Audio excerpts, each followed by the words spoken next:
Akiaria na andĩki a mohoro, mũikarĩri gĩtĩ wa thothaitĩ ya arĩmi ya Mkamenyi George Wanjala nĩ amenithĩrĩirie mũnini wa kamishna ya kaunti ĩyo akiuga atĩ akoretwo agĩtũmĩrwo nĩ mũhũri biacara ũcio nĩguo kwĩguna we kĩũmbe, ũndũ ũrĩa ũronania kwaga kũigĩrĩrĩka gwake eta mũtongoria.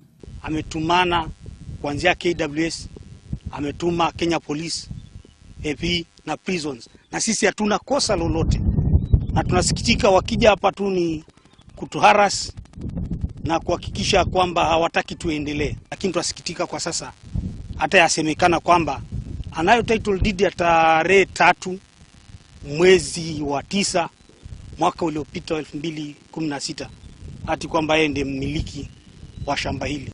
Makiria moguo, Wanjala nĩ augĩte ngucanio ya mũgũnda ũcio ĩkoretwo ho kwa ihinda na mũhũri biacara ũcio akoretwo akĩmanyamaria kũgerera maafitha a borithi. Nasikitika leo watu wameingia kwa shamba, watu wanajenga manyumba yao, wanakuja. Wanatumana watu usiku, wanakuja wanatuibia vyakula vyetu. Hatuko katika hali ya kusukumana. Ona kũrĩ ũguo, afitha wa borithi nĩ augĩte arĩmi erĩ arĩa maikĩtio ngono nĩ megũtwarwo igoti-inĩ thutha wao kũrĩkia gũtabania ũthuthuria igũrũ rĩgiĩ mũgũnda ũcio. Ngĩribotera ceceni ya Kameme TV, rĩtwa rĩakwa nĩ Njeri wa Kamau.